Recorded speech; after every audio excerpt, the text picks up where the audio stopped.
Hey, welcome to the Coin Box. Today we're going to open a friend of mine's coin box and try to put a value on his collection. I've already sorted the coins, so let's start by looking at the silver ones. These are known as balancitas in Mexico, which translates to little scales, and they were minted 4 years from 1950 to 1953 and are 30% silver. I've separated them here by year. There are no 52s, but there are 23 of these in all, and on average they cost about $1.50 each. We'll keep track of the overall collection value up here, so if we multiply 150 by 23, we get $34.50. Next up, we have the Tepalcate peso, which was minted from 1957 to 1967, with the scarcer dates being 65 and 67, although the first year of mintage, 1957, also carries a higher premium than other years. Here's a 65, which has the lowest mintage of the series. These aren't in perfect condition, but honestly I like the toning on them. So my friend has 1 from 65 and 3 from 66. Here are the mintages, which definitely influence the value on these. Let's see if you all agree, but I would say the 65 is worth between $5 and $7, and the 3 from 66 are worth between $1 and $3 each.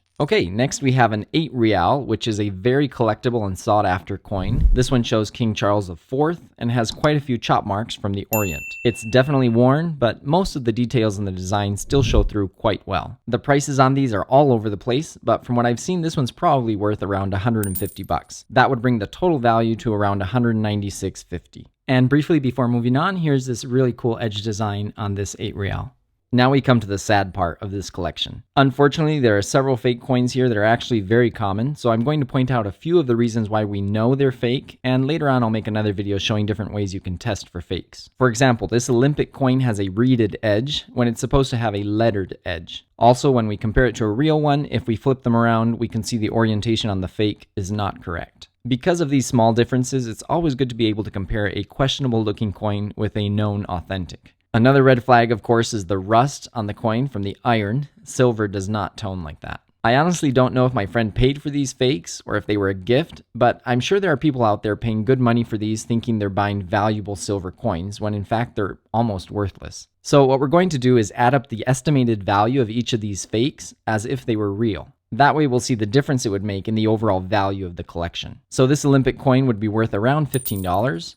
Then we have a caballito from 1910, which would be worth around $150. A balanced scale peso from the Mexico City Mint, another $60. And an 8 reals from Zacatecas, another $60.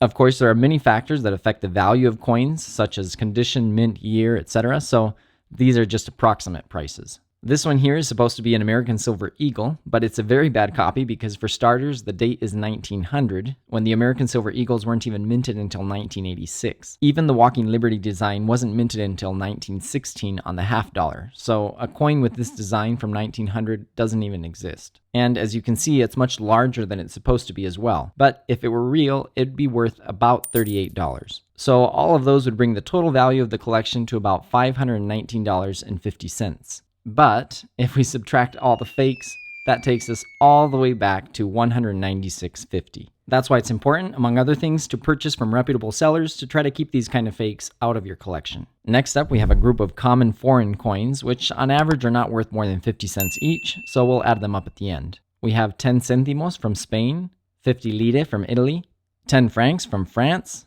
10 Mexican centavos from 1946, 50 centavos from 1983. Then we have these coins that are often referred to as monedas del kilo in Mexico. In other words, they're often sold by the pound as scrap metal, but I've also seen these sold individually. These are 3 20 peso coins from 1981, and here's a 50 peso coin from 1982. I've seen some in this condition sell for $1 or $2. These 3 Mexican bills are pretty beat up, so they aren't worth much, but there's a 20, 100, and 1,000 peso bill. Then we have 9 pre-1982 Lincoln cents, and it's interesting to note that because of their copper content, they're worth about 3 cents each. And I know there are some people who hold on to their copper cents, waiting for the day it's no longer illegal to melt them down or sell them for scrap.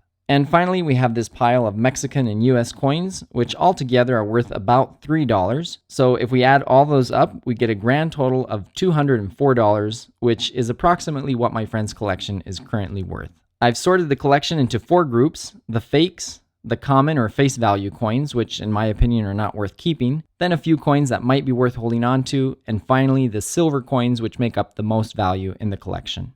Well, I hope you enjoyed this video. This wasn't a super high value collection, but you've got to start somewhere, and a small collection is better than no collection at all. So thanks for watching, and be sure to subscribe to the channel so you don't miss the next video.